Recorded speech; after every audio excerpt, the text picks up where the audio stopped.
नमस्ते साथीहरु, स्वागत छ तपाईलाई लर्न एन्ड टिच ग्रुपमा। आज म तपाईहरुलाई फ्र्याक्सन सिकाउने गइरहेको छु हैन।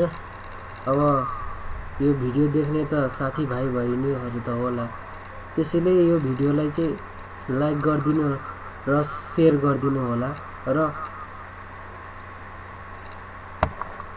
यो भिडियोलाई पुरै वाच गर्नु होला। ल त साथीहरु, सुरु गरौँ हाम्रो भिडियो। पहिलो क्वेशन रहेछ 2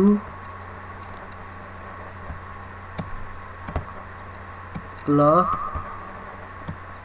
3 / 5 अनि त्यसपछि अब यस्तो क्वेशन आइदियो भने हैन नि, अब यो क्वेशन कसरी सल्भ गर्ने त हैन। अब हेर्नु है साथीहरु, यो भिन्नको हिसाब हो हैन। अब यसलाई यसरी सल्भ गर्ने। अब यहाँ यो माथिको भनेको अंश हो हैन, यो रेशियोको फर्ममा छ। यो 3/5 2/5 रेशियोको फर्ममा छ र तलको भनेको हर हो हैन। अब यसलाई यसरी लेख्नु। अब हर बराबर भएपछि के गर्ने, दुवैको एउटै हर बनाउने हैन, यसरी। अनि त्यसपछि 3 र 2 2 र 3 यहाँ लेख्दिनु। 2 एकछिन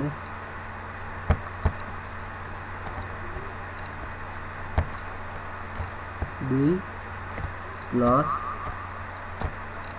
3 = एकछिन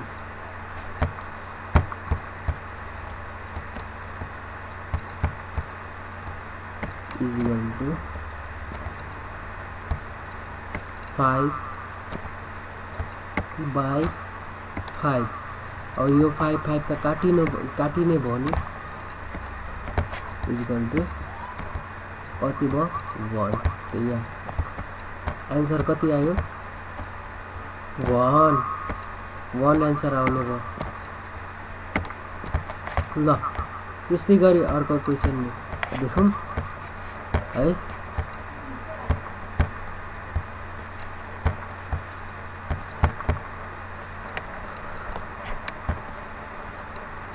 2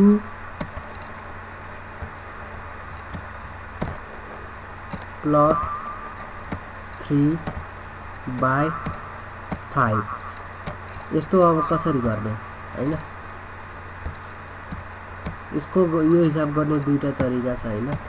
पहिला त यहाँ यसको तल 1 सम्झेर हैन गुणन गरिदिने है, यसरी 5 हर बराबर गर्ने, 1 ले गुणन गर्ने हैन। त्यसपछि क्रस गुणन गर्ने, 5 ले 2 लाई गुणन गर्ने र यो 1 ले 3 लाई गुणन गर्ने र यसको तल 1 चाहिँ लेख्नु पर्दैन।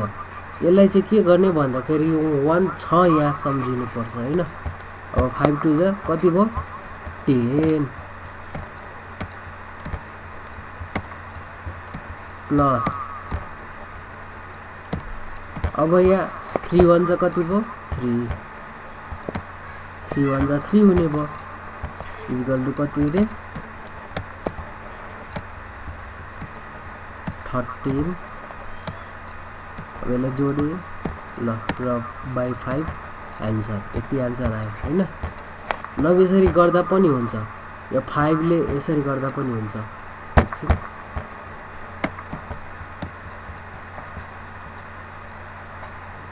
यसरी गर्दा पनि हुन्छ है साथीहरु। 5 ले 2 लाई गुणन गर्ने 5 2 जा 10 + 3 अनि /5 यसरी गर्दा पनि हुन्छ हैन। र अब अर्को भनेको अब जस्तो 2 +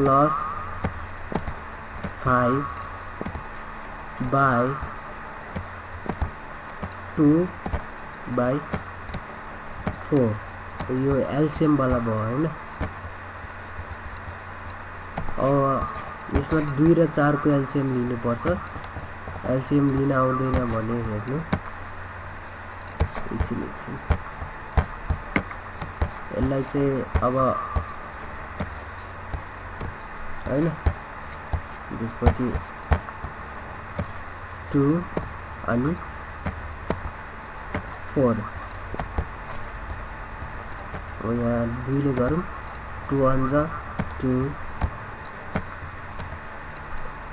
अनि त्यसपछि 2 2 जा 4 फेरि 2 ले गर्ने यो 2 हो है यो गएन यो जस्तोको त्यस्तै 2 1 जा 2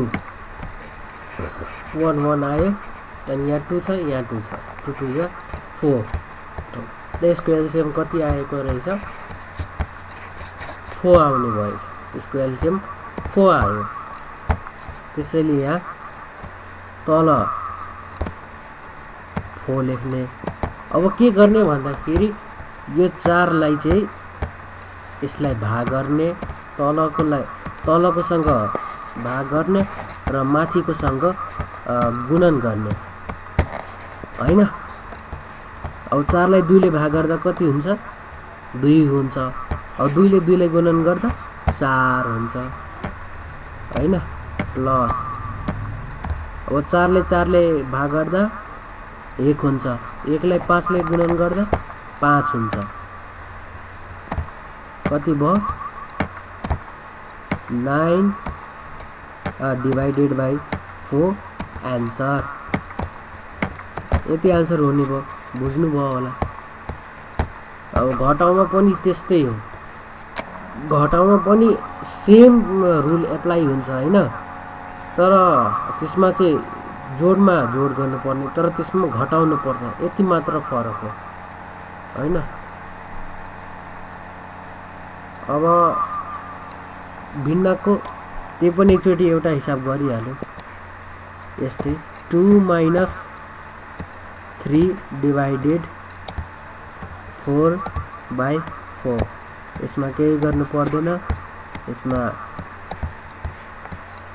4 कमन आयो 2 minus अनि 3 इक्वल टु कति हुने भयो माइनस 1 by 4 हुने भयो हैन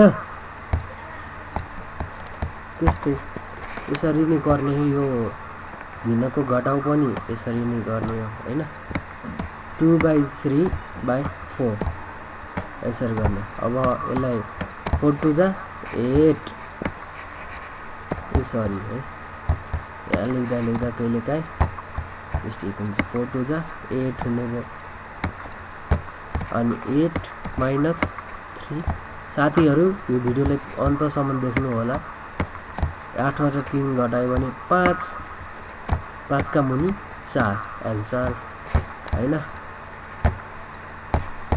त्यसपछि 2 minus 2 डिवाइडेड 2 by 4 अब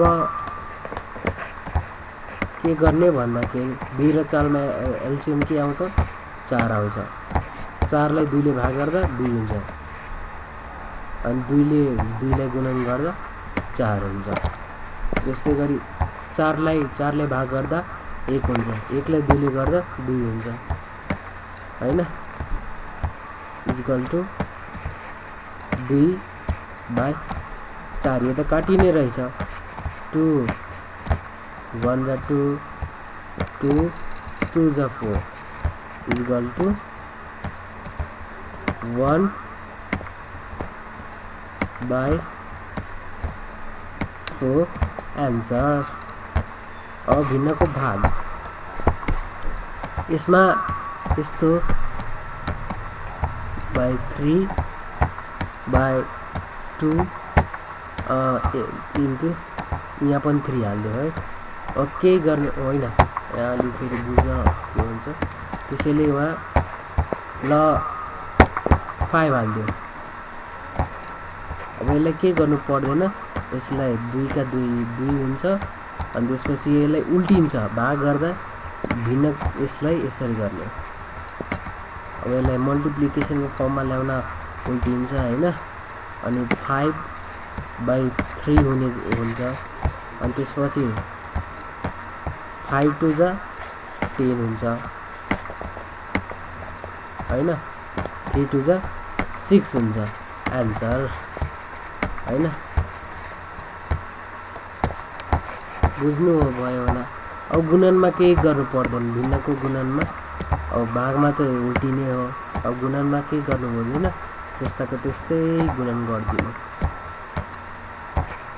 इक्वल टु के हुँदैन, 3 2 जा 6 4 2 जा 8 आन्सर। ल त साथीहरू, हजुरले बुझ्नु भएको होला, त्यसैले यो भिडियोलाई लाइक शेयर र सब्सक्राइब, यो च्यानललाई सब्सक्राइब गरिदिनु होला। यदि तपाईँ यो च्यानलमा नयाँ हुनुहुन्छ भने सब्सक्राइब गरिदिनु होला हैन, र अन्तसम्म देख्ने भाइ बहिनीहरूलाई धन्यवाद। ल त है।